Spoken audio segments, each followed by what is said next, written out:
finira les moyens d'état. Elle est où? Il arrive Mimi. Bon, en tout cas, c'est correct à ce moment-là.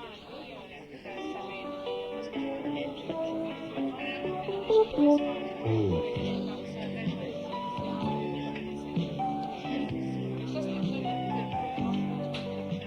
et où est-ce rendu?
Ça, monsieur Dame.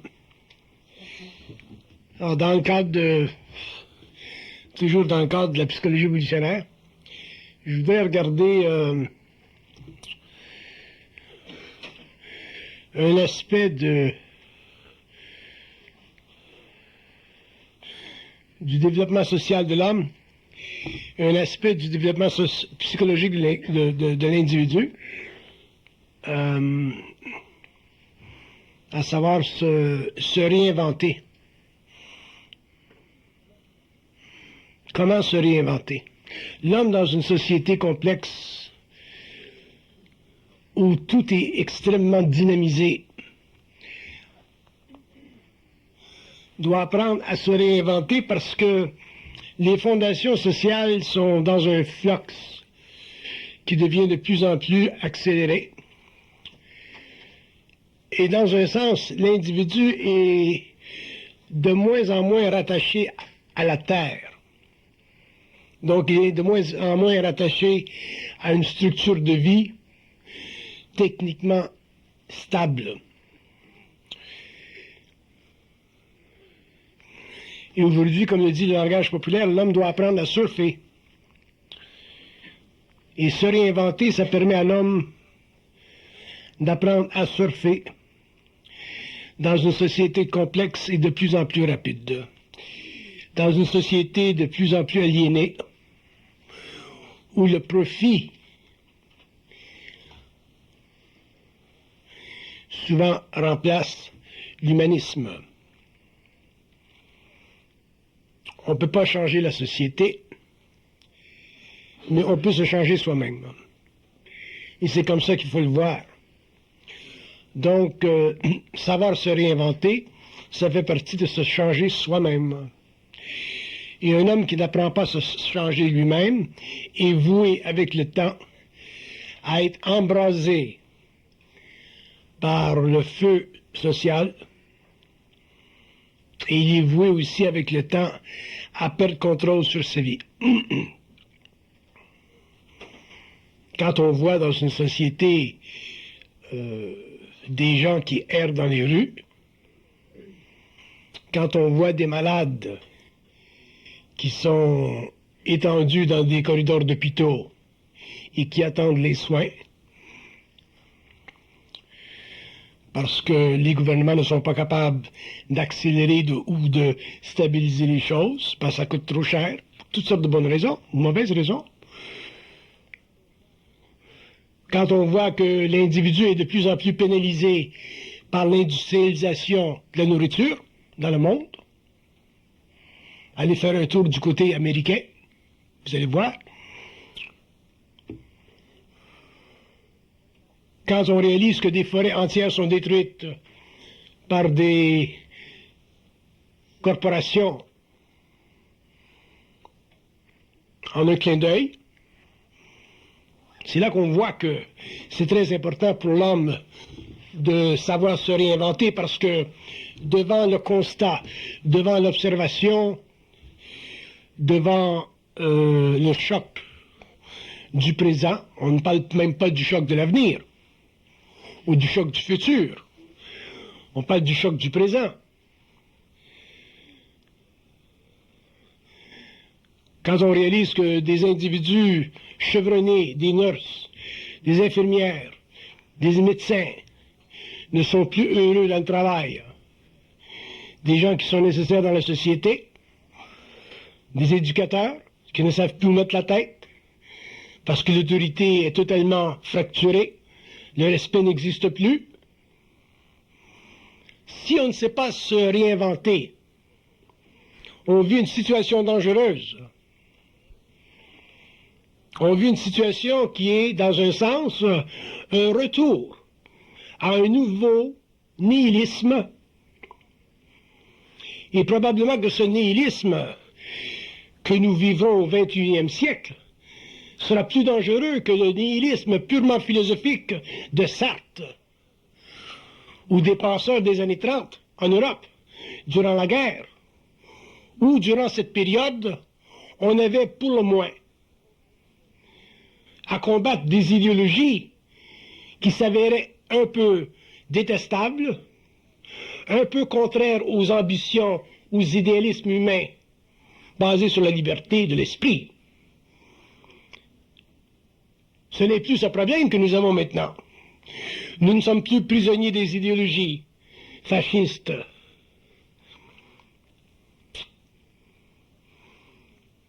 Nous sommes prisonniers d'une condition sociale, économique, politique, qui devient de plus en plus globale et qui va faire éventuellement de l'individu un être très très pauvre en esprit s'il ne réussit pas au cours de son imprégnation, au cours de son développement, au cours de son évolution, à se réinventer. Donc je veux regarder avec vous les bases, les conditions pour se réinventer, non pas pour en déduire une doctrine, parce que les doctrines sont trop éphémères.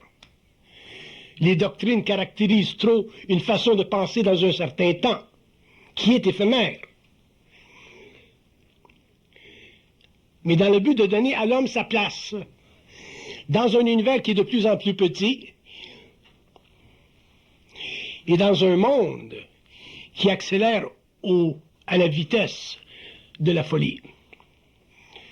Donc si je regarde avec vous ce thème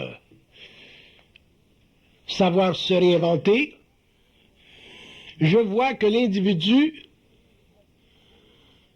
doit développer au cours de son expérience sociale, au cours de son développement psychologique, au cours de sa prise de conscience interne. Il doit regarder le facteur très important de ce que j'appelle la centricité de l'ego. La centricité de l'ego étant cette manœuvre consciente, interne, personnelle, très personnelle, de l'homme face à lui-même. Toujours face à lui-même, non pas face à la société, face aux autres, mais face à lui-même, qui lui permet avec le temps de dompter ses craintes, ses appréhensions, et d'éliminer de sa vie les structures fictives des croyances qui ont modulé son intelligence, les affectations qui ont créé dans sa conscience une façon de penser qui n'est pas réelle, qui n'est pas fondée sur son intelligence, mais plutôt sur des pulsations d'âme qui, à l'origine, je dis bien, représentent dans toutes ses façons les craintes de l'âme. Donc l'homme, l'individu, pour devenir centrique, doit s'habituer petit à petit, parce que ce n'est pas facile, de combattre une floraison d'idées, une floraison d'opinions qui jaillit de tous les coins du monde, qui est caractérisée par toutes les cultures, qui a été consolidée dans toutes les cultures, pour créer quoi? un mirage qui, par le passé, dans l'évolution, fut nécessaire parce qu'il n'y avait pas suffisamment de liberté d'esprit, mais qui aujourd'hui ne permet plus à l'homme moderne avancé de demain de se nourrir parce que les racines de l'arbre sont déjà pourrites. Et si l'homme ne peut pas se nourrir aux racines de l'arbre parce qu'elles ne sont plus, il doit se nourrir à ses propres racines, il doit dépasser la culture, il doit se servir de la culture simplement comme tableau de fond, mais il ne peut pas se servir de la culture pour se nourrir, puisque cette culture maintenant, elle devient de plus en plus morte, de plus en plus amorphe et de plus en plus colorée par des courants qui ne font plus partie de la beauté de l'esprit.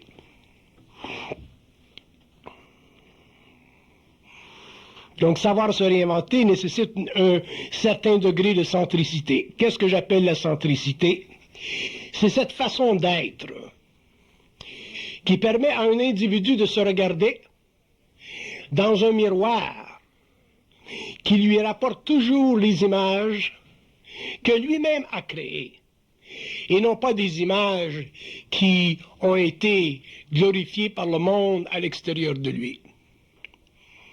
Ainsi, le poète, l'écrivain, le juge, l'architecte, le médecin, qui regarde toujours dans le soleil de son propre esprit, en arrive avec le temps à découvrir, à cause des lois profondément occultes de la vie, et aussi à cause des belles lois de la vie, que la centricité est un moyen pour l'homme évolué, l'homme conscient, de s'assurer qu'il est psychiquement en survie, qu'il est psychiquement en vie et qu'il est psychologiquement sain d'esprit. Quand on est sain d'esprit, qu'on se sait sain d'esprit, non pas parce que quelqu'un nous l'a dit, ou parce que quelqu'un nous l'a refusé, mais quand on se sait sain d'esprit, quand on se sait plein d'esprit, à ce moment-là, on peut facilement utiliser notre centricité pour découvrir le monde à notre façon et établir pour soi des fondations nouvelles en ce qui concerne notre façon d'être dans un monde de plus en plus nihiliste. Je regarde la jeunesse aujourd'hui qui vit un profond mouvement de rébellion contre les structures de l'ancien ordre. Je regarde cette jeunesse avec deux yeux, un peu deux façons, comme Janus.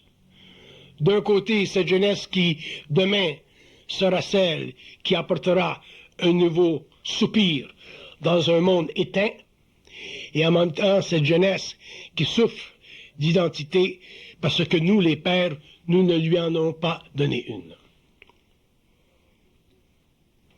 Nous avons été trop occupés à prescrire les idéologies, à établir des lois qui n'étaient pas conformes à la réalité, à prescrire des données sur le plan politique, sur le plan de la finance, sur le plan de l'éducation, sur le plan des arts et des techniques qui ne convenaient pas à l'esprit de l'homme parce que ces données étaient trop axées sur le profit marginal.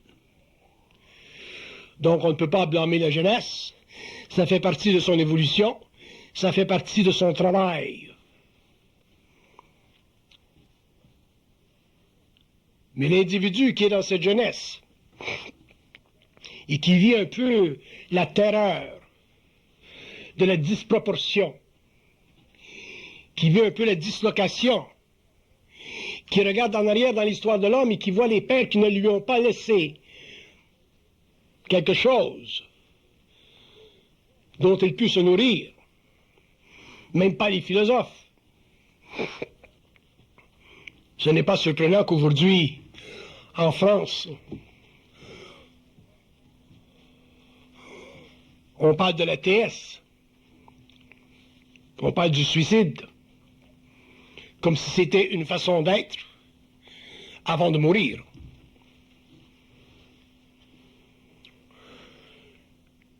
Donc la centricité, c'est quelque chose qu'on pourra très très longuement développer, dont on peut parler à longue échelle, à grande haleine, parce que ça représente pour l'homme, pour l'être humain,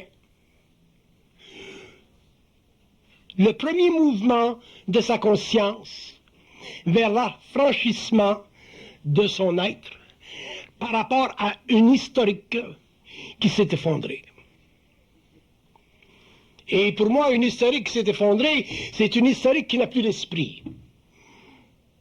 Même si elle développe, ou elle a développé, une consistance verbale, même une historique qui a développé de grands tableaux, si elle n'est pas en alliance avec l'homme, avec son esprit, si elle ne représente pas les grandes valeurs de l'esprit humain, si son signe n'est pas le soleil, à ce moment-là, cette historique n'est simplement pour l'homme qu'un tombeau qui ne s'est pas encore renfermé complètement sur son corps.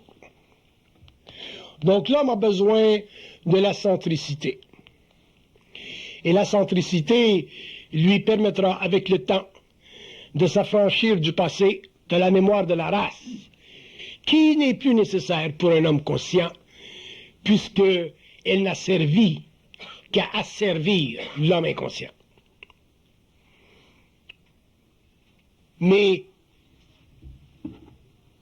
ne pas utiliser ou ne pas être victime de la mémoire de la race, ce n'est pas facile parce que c'est un peu comme le fast-food. Toute nourriture qui goûte bon, le corps l'apprécie même si on se rend malade. Et c'est la même chose pour la mémoire de la race. L'homme l'aime, l'homme se lie à elle, surtout les vieux pays, parce qu'elle sécurise l'ego et elle permet à l'individu de survivre en dehors d'une centricité qui nécessite beaucoup de travail avant la libération finale de l'homme du joug de l'histoire. Donc, pour revenir à une plateforme plus simple, qu'est-ce que la centricité? C'est une façon d'être qui permet à l'ego de réaliser qu'il y a beaucoup plus d'intelligence en lui que le monde extérieur n'est prêt à lui accorder.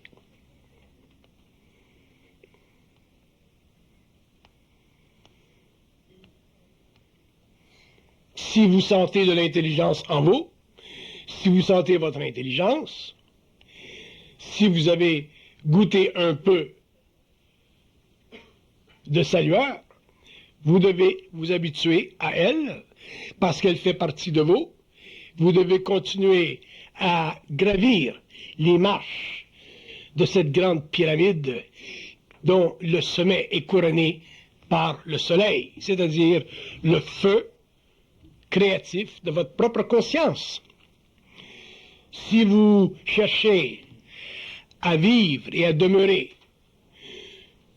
sur les plans plus inférieurs de cette pyramide, si vous voulez traîner vos pieds dans la vase de l'histoire, au lieu de monter librement sur les marches de cette pyramide qui fait partie de votre propre développement, à ce moment-là, vous n'aurez jamais de centricité, vous ne serez jamais des individus, vous chercherez par des modes à vous identifier à quelque chose. Dans un temps, vous porterez des souliers, dans un autre, vous n'en aurez pas. Dans un autre temps, vous aurez des cheveux rouges. Dans un autre temps, vous aurez des cheveux bruns. Mais vous n'aurez jamais d'identité parce que cette façon de vous retrouver ne fait pas partie de votre réalité.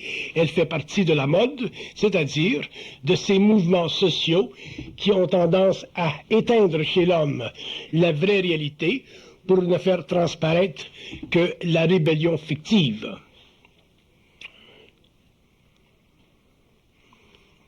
Donc la centricité représente pour l'être humain, à la fin du XXe siècle, une porte sur son devenir mais non pas sur un devenir philosophique. La philosophie, elle est morte. Elle n'existe plus. Elle existe dans les universités pour le verbiage. Mais elle n'existe plus dans la vie réelle parce que l'homme conscient, l'homme devenu autre qu'un reflet de l'histoire, a besoin d'une nourriture réelle maintenant pour avancer dans la vie. Et cette nourriture ne peut pas venir de l'extérieur de lui, elle ne peut venir que de lui-même, de son intérieur, et elle ne peut être fondée que sur un rapport étroit entre sa façon de penser et sa façon d'être.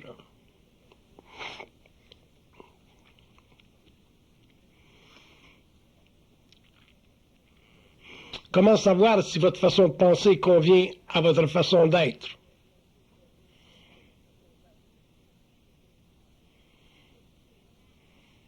Regardez s'il y a déchirement.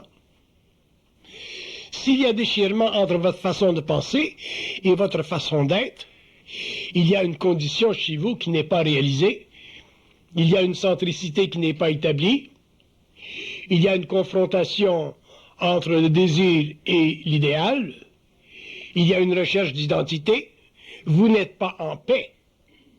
Dans le monde de l'esprit, la contestation interne n'existe pas. Dans le monde de l'âme, si. Donc lorsque nous parlons de centricité, nous parlons de complicité entre l'esprit, c'est-à-dire le mental supérieur de l'homme, cette partie créative de son être, et son ego dans la matière, qui se complaît à être bien dans sa peau, parce qu'il est suffisamment allumé de l'intérieur pour ne pas voir les ombres, les reflets, les réflexions, les dissuasions sur le tableau de son écran mental. C'est ce qui lui donne la paix, parce qu'il sait qu'il est allumé à partir de l'intérieur. Il sait qu'il est centrique, il sait que ce qu'il sait fait partie de sa connaissance à lui, de son savoir à lui, et que ce savoir, dans le fond, est tout ce qu'il a de besoin pour être en vie et fonctionner et patiner, si vous voulez, dans une société de plus en plus rapide et de plus en plus mégalomaniaque.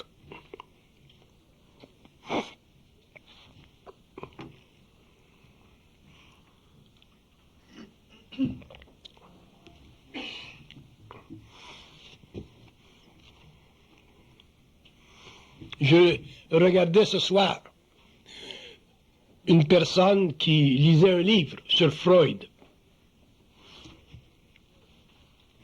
ce grand psychanalyste. Et remarquez bien que je n'ai rien contre Freud, je n'ai rien contre aucun chercheur, mais je regardais simplement la profondeur des mots, je regardais le rapport des idées, je regardais les interlocutions, je regardais l'homme qui essaie de comprendre qu'est-ce que c'est un ego. Je regardais l'homme qui essaie d'analyser qu'est-ce que c'est le comportement humain pour pouvoir un peu redonner à l'humanité une certaine connaissance. Je regardais l'homme qui essaie de deviner les rêves.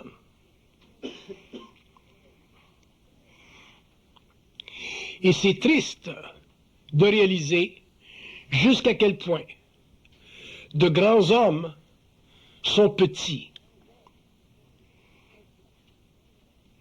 Ils ne sont pas petits parce qu'ils ne sont pas grands.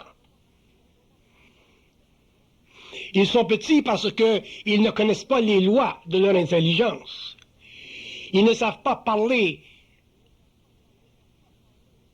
à ce qui est plus haut qu'eux, à l'intérieur d'eux-mêmes, pour comprendre avec grande facilité, grande agilité, le mystère de l'homme. Et tout le foisonnement des idées, les rêves, le narcissisme, l'égotisme. Chose tellement facile à comprendre. Tout est facile à comprendre lorsque l'homme parle et passe par un plan mental, par un plan d'intelligence qui n'est pas coloré par l'ego. Mais pour ceci, il faut de la centricité.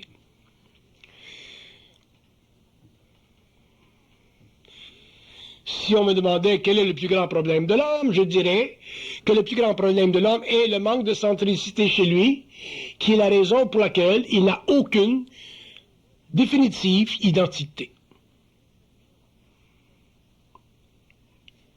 Ça revient au doute et l'influence.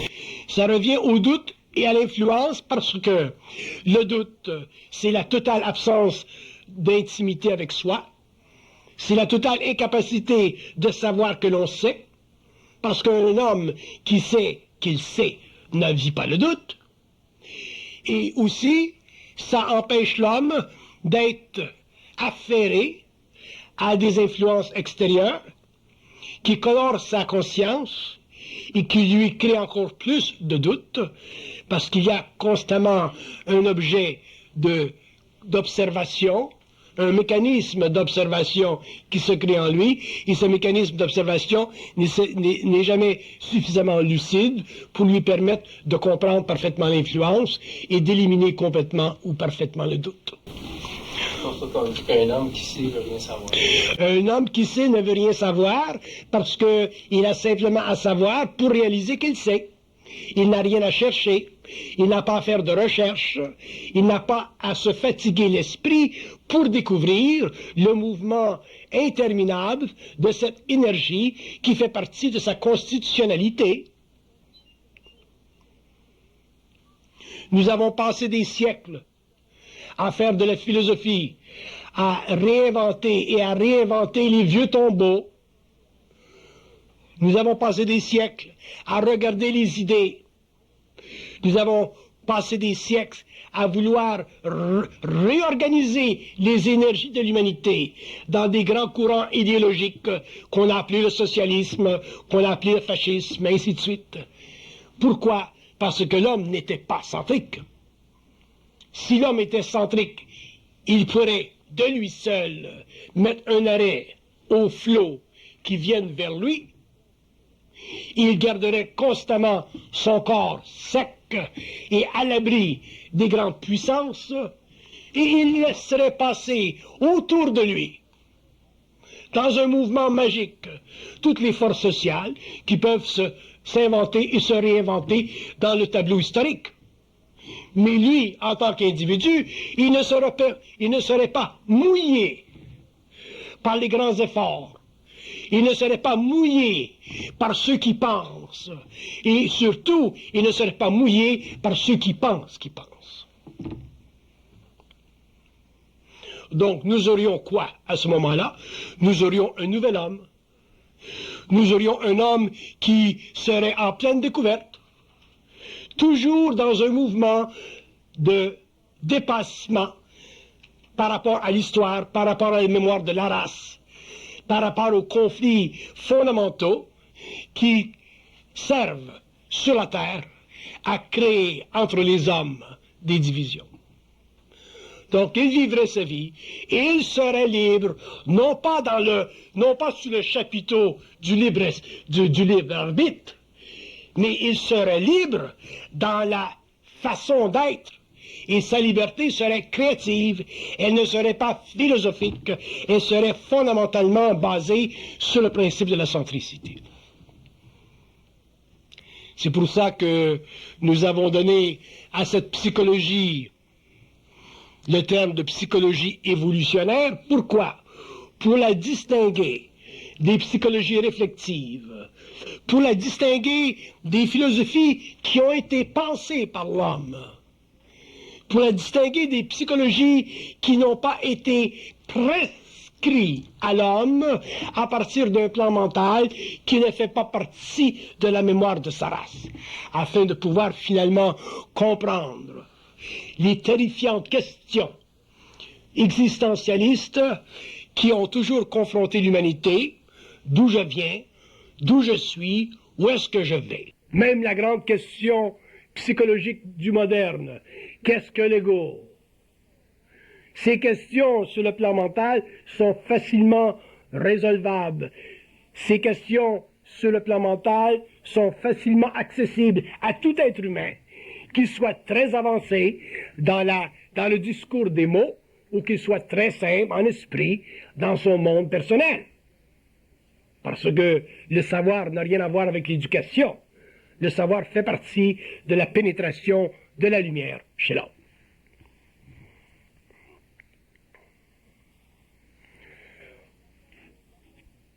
Donc la centricité, je voulais regarder le côté doctrinaire d'une psychologie évolutionnaire ce soir avec vous parce que, puisque je suis encore dans le feu du travail, je ne sais pas pour combien de temps, mais je suis encore dans le feu du travail, et tant que je vais respirer, je vais parler, et probablement qu'à un certain moment donné, il serait bon de regarder le côté doctrinaire d'une psychologie évolutionnaire.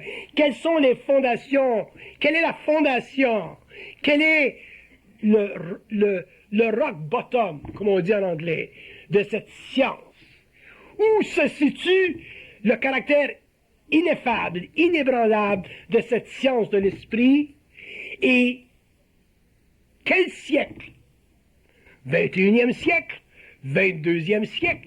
Quel siècle dans l'avenir pourrait venir le confronter et lui dire « Vous n'avez pas raison ». Donc si dans le temps où je parle, où je développe cette psychologie évolutionnaire, j'en arrive à développer ou à sentir le besoin de développer une doctrine, ce ne sera pas pour créer une fondation psychologique de la science du mental. Ce sera simplement pour permettre à l'homme de réaliser que lui, en tant qu'être, est une fondation. Et que sa fondation, elle est basée sur un principe. Que ce principe est une loi inaltérable par les siècles de demain. Et que cette fondation est représentée dans son expérience par une seule chose, la volonté d'être lui-même. Si nous n'avons pas la volonté d'être soi, la volonté d'être n'est pas suffisante.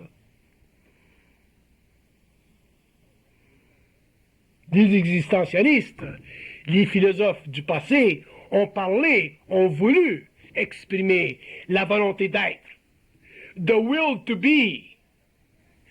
Mais la volonté d'être, ce n'est pas suffisant pour un homme. Il doit aller plus loin dans l'exorcisme de son inconscience. Il doit avoir la volonté d'être libre. Et cette volonté d'être libre est la fondation d'une doctrine, c'est-à-dire quelque chose qui ne peut pas être extrait de la conscience humaine parce que ça fait partie de la conscience des cellules. Ça fait partie des forces de vie. Vous ne pouvez pas aller dans un monde, dans le moindre recoin de cette planète, et demander à qui peut l'entendre ou le comprendre. Est-ce que la volonté d'être libre va à l'encontre de vous? Et on vous dira non, monsieur. La volonté d'être libre va dans le même chemin que moi je veux aller. Mais je ne connais pas le chemin. On ne me donne pas la chance. On ne me donne pas la lumière. On ne me donne pas l'éducation. Les gouvernements ne veulent pas que je sois libre. On veut simplement que j'exerce mon libre arbitre. Alors, si nous établissons dans un avenir quelconque que la plateforme ou que la fondation de cette doctrine de la psychologie évolutionnaire, c'est la centricité, c'est le mouvement de l'homme, le besoin d'être volontairement libre, ça forcera, ça amènera l'homme avec le temps à dissuader les forces autour de lui de l'influencer. Ça permettra à l'homme de finalement regarder le monde tel qu'il est, dans sa glorieuse imposture, le regarder franchement avec les yeux de quelqu'un qui sait, parce que lorsque l'on sait, on est capable, très très facilement, de regarder les décombres et de voir que dans les décombres, il y a un art, il y a une architecture. Quand l'image elle est fracassée par Picasso, il y a une nouvelle représentation aussi valable pour l'humanité que dans l'ordre purement esthétique de Raphaël. Seulement la fonction est différente. Mais pour celui qui est libre et qui a la capacité d'être libre, parce qu'il a la volonté de l'être, il a le choix de regarder le Picasso et de regarder le Raphaël, de se situer au-dessus de ces deux formes qui ont été présentées à l'humanité pour son expérience. Et il est capable de ne plus être touché par ni l'un ni par l'autre, ou il est capable d'être touché par l'un et par l'autre, dépendant de sa volonté. C'est dans ce moment-là qu'on peut dire que l'homme conscient peut comprendre, peut s'affilier, peut respirer l'air de tous les temps. Le temps égyptien, le temps grec, le temps romain, le temps de la Renaissance, le temps des grandes folies de l'Église, l'Inquisition. Il peut même s'associer au temps vertigineux, malade, des hitlériens. Il est capable de s'associer au temps moderne, de la technologie effarante, du 001. Pourquoi? Parce qu'il est libre. Et quand on est libre, qu'est-ce qui se passe? On n'est plus attaché à rien. On n'est plus attaché à Picasso.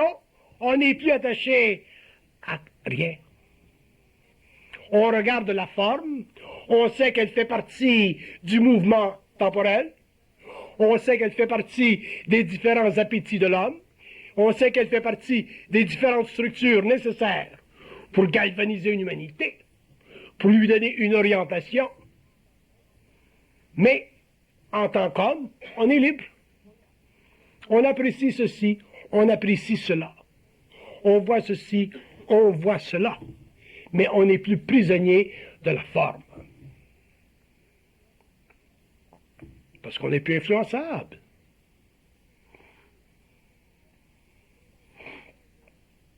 Et c'est très dangereux d'être influençable.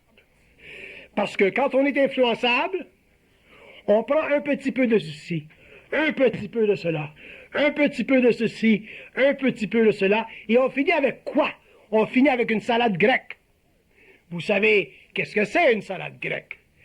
C'est quelque chose de très volumineux, mais qui est très peu organisé sur le plan esthétique. Mais elle nourrit beaucoup de gens. Alors on accepte que la salade grecque ait une grande fonction en société. Si vous n'êtes pas capable d'accepter que la salade grecque ait une grande fonction en société, vous ne comprenez pas la fonction, le rôle de la salade grecque. Donc vous êtes influencé, vous êtes influençable, vous avez une opinion, au lieu de comprendre que toutes les salades mènent à Rome.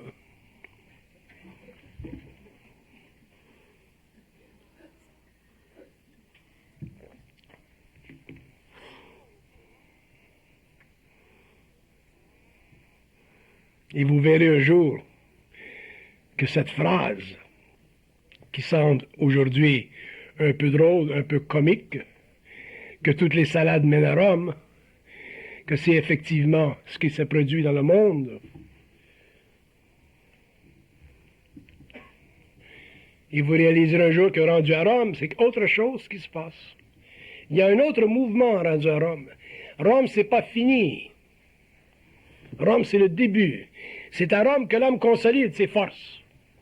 C'est à Rome que l'homme regarde les grandes structures de l'histoire, c'est à Rome que l'homme prend conscience de lui-même. Et c'est à Rome que l'homme fera éclater les mythes. Et c'est à Rome que l'homme cessera d'être romain. Pour devenir quoi? Pour devenir simplement un soldat qui protégera son terrain et qui n'aura plus besoin des phalanges romaines pour exécuter la volonté de roi.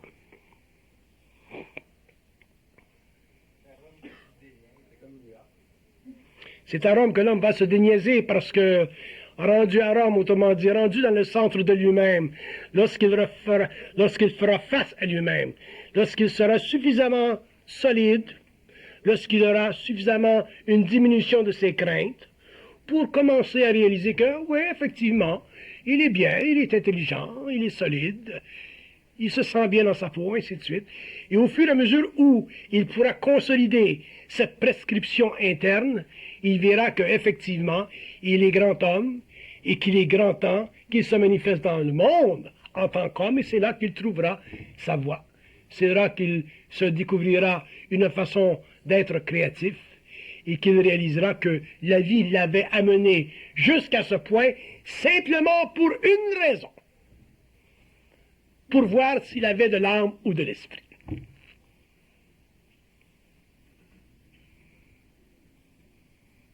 C'est de l'esprit que l'homme a besoin. De l'âme, ce n'est pas suffisant. De l'âme, c'est de la mémoire. Nous avons été imbibés de mémoire. Nous avons tellement de mémoire que nous n'avons plus d'esprit. On nous a dit, ben écoutez, vous êtes des hommes, vous avez le libre arbitre.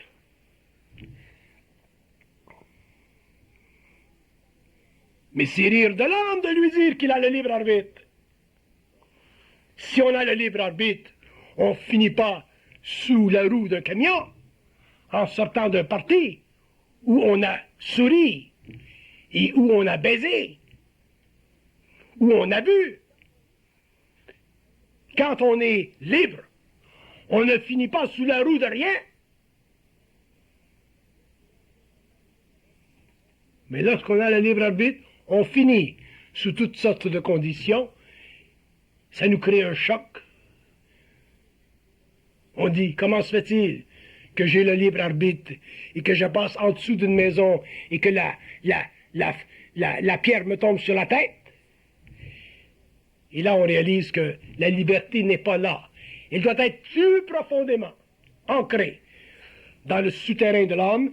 Et ce souterrain, il est maintenu, gardé, jalousement, par une façon d'être que j'appelle la centricité.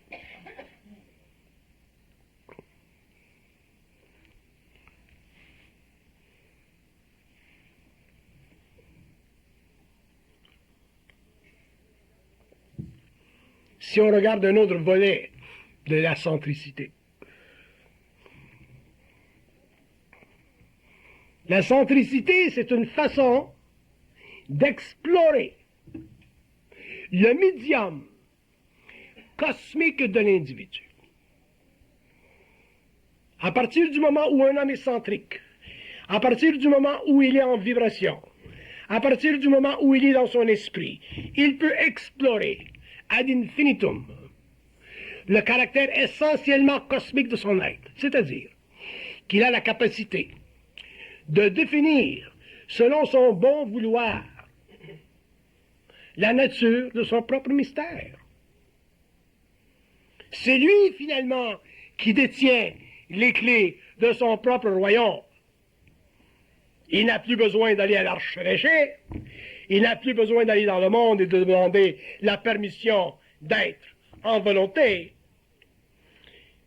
Il a les clés de son propre royaume, parce que c'est lui qui peut définir essentiellement ce qu'il représente pour lui-même. Et ceci demande que l'homme soit capable de supporter, de savoir ce qu'il sait.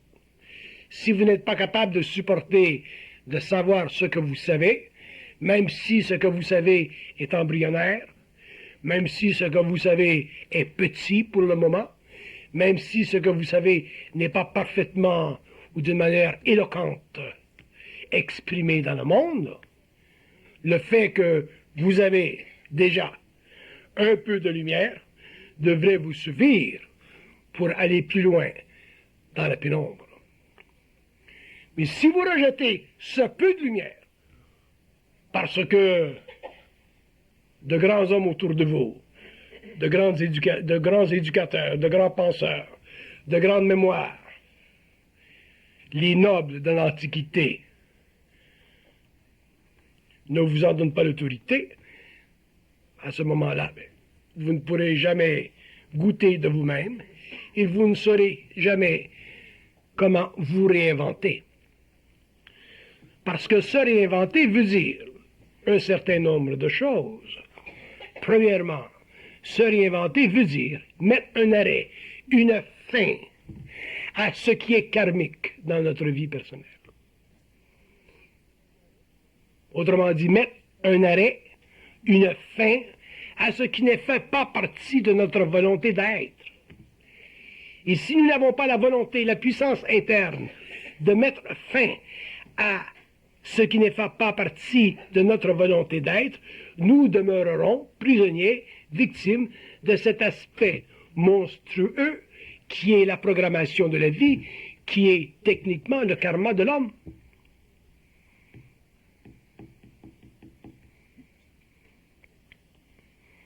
Ceci fait partie de la volonté d'être. Mais ce n'est pas une volonté basée sur le désir.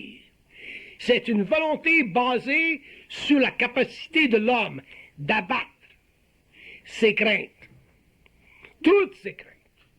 Et la centricité, c'est finalement cette capacité de l'être d'abattre ou d'avoir abattu ses craintes afin de dominer les forces de l'âme pour en arriver finalement à bénéficier de la lumière de son propre esprit.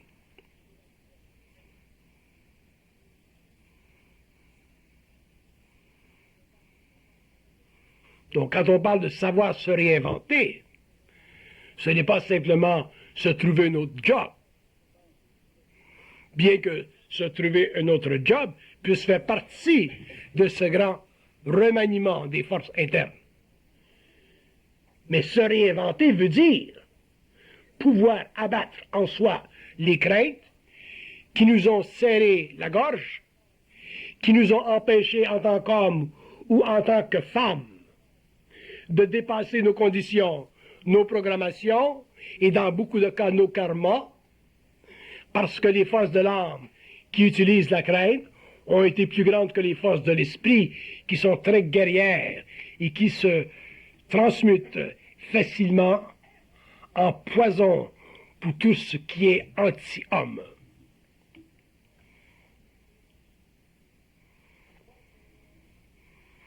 Savoir se réinventer, c'est une notion qui n'a pas été explorée encore sur le plan psychique de l'homme, mais qui le deviendra parce que, au fur et à mesure où l'homme réalisera qu'il a un potentiel énorme en lui et qu'il verra jusqu'à quel point il est manipulé, influencé pour demeurer dans un libre arbitre au lieu d'entrer dans la propriété de sa liberté mentale, on verra l'homme, petit à petit, surgir de son incompétence psychologique, surgir de son alliance avec les forces sociales, surgir de sa prison sociale pour finalement être libre, créer, et finalement servir l'humanité d'une manière beaucoup plus noble, beaucoup plus réelle et moins virtuelle. Se réinventer, c'est ne plus avoir peur. Si vous avez la moindre crainte, vous ne pouvez pas vous réinventer.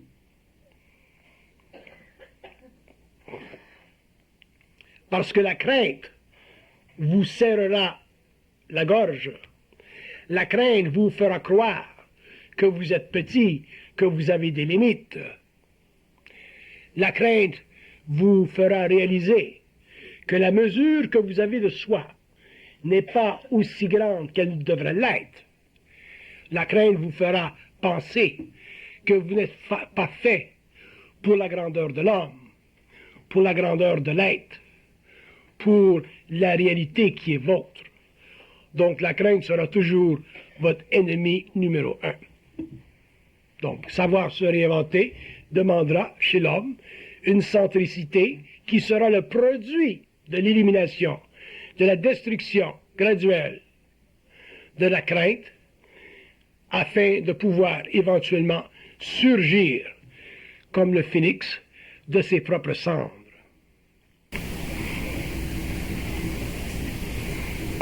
On oublie un peu l'époque des bûcherons, des colons. Ça fait partie un peu de la même chose, mais dans un autre temps.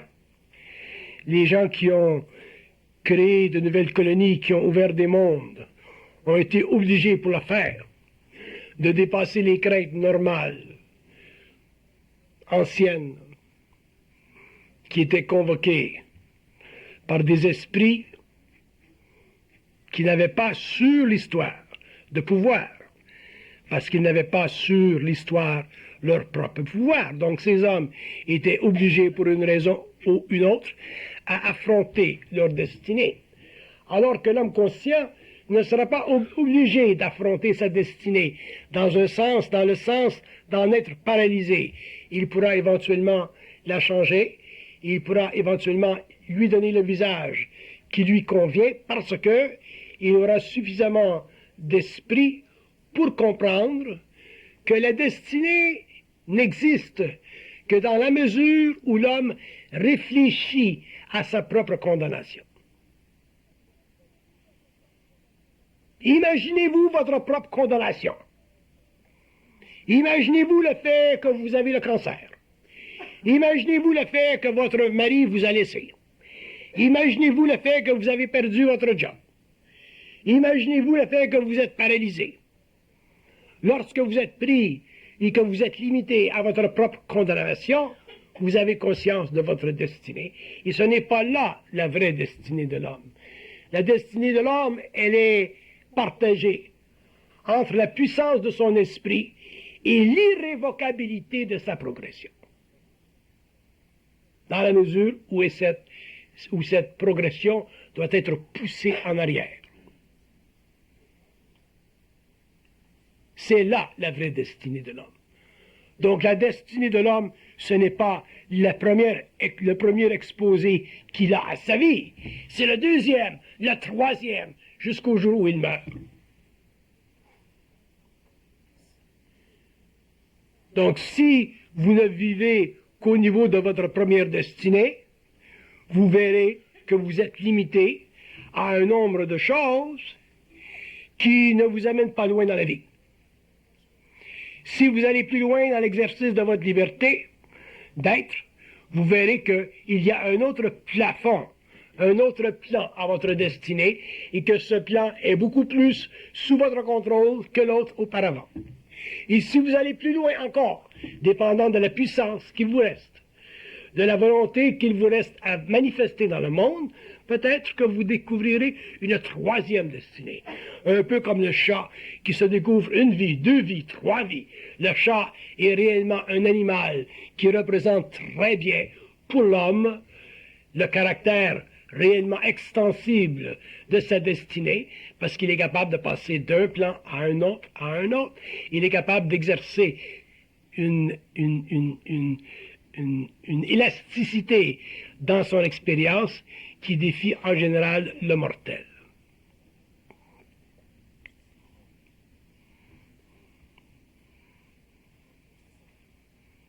Mais plus l'effort social nous étreigne, plus l'homme devient victime d'une société qui anéantise son identité, plus il est forcé de vivre une destinée. Alors que s'il progresse de plus en plus vers lui-même, s'il se centre, s'il prend conscience, s'il se libère de ses craintes, il verra qu'il y a des souffles de vie en lui qui existent, qui pourront lui donner une seconde destinée, voire une troisième, avant de fermer les yeux et réaliser que c'est à la mort que la vie recommence. Mais une vie autre, non pas une vie astrale, mais une vie morontiale.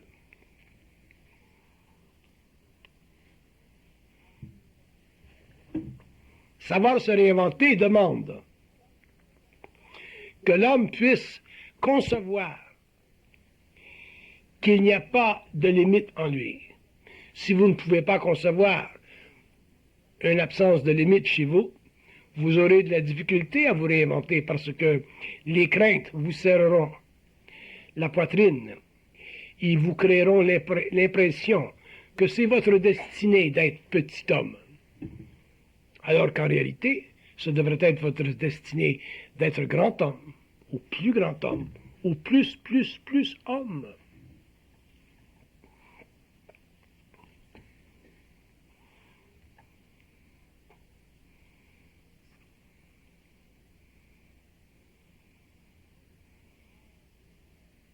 Moi, je suis malade, j'ai de la difficulté à respirer, mes poumons ne répondent pas trop bien. Un jour, je peux être ici, un autre jour, je peux mourir. Mais je ne peux pas vivre en fonction d'une destinée prescrite par la cassure de mon corps. Je dois vivre par rapport à une destinée qui évite de subjuguer l'être à la crainte, de subjuguer l'être à l'impuissance, afin de toujours laisser la parole libre, afin de toujours créer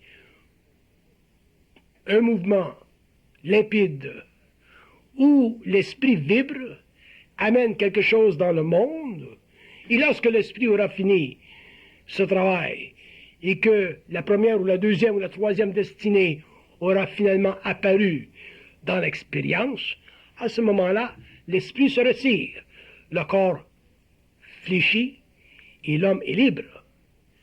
Mais on ne peut pas, à cause de ce que l'on vit, à cause de nos conditions, vivre sous la loi rigide, émotionnelle, appauvrie de ce qu'on appelle la destinée, c'est-à-dire de la programmation. Ça fait partie de se réinventer. Ce n'est pas parce que vous avez le cancer que vous ne pouvez pas dire quelque chose de réel. Ce n'est pas parce que vous avez le cancer que vous ne pouvez pas écrire une ligne qui demeurera dans le monde après votre mortalité. Ce n'est pas parce que le corps est souffrant que l'esprit n'est pas en jouissance. Ce n'est pas parce que vous n'avez plus de souffle que vous n'avez plus de parole. Ce n'est pas parce que l'homme peut, sur la courbe existentielle, mourir qu'il ne peut pas jeter dans le monde le cri de sa liberté. Pour dire quoi? Pour dire que savoir se réinventer, c'est quelque chose que l'homme doit vivre de seconde à seconde, de moment à moment, afin de pouvoir sentir finalement dans son expérience qu'il n'est jamais éteint. Et si vous vous sentez éteint, si vos amours vous éteignent, si vos craintes vous éteignent, si vos succès manqués vous éteignent, vous avez peur d'être libre.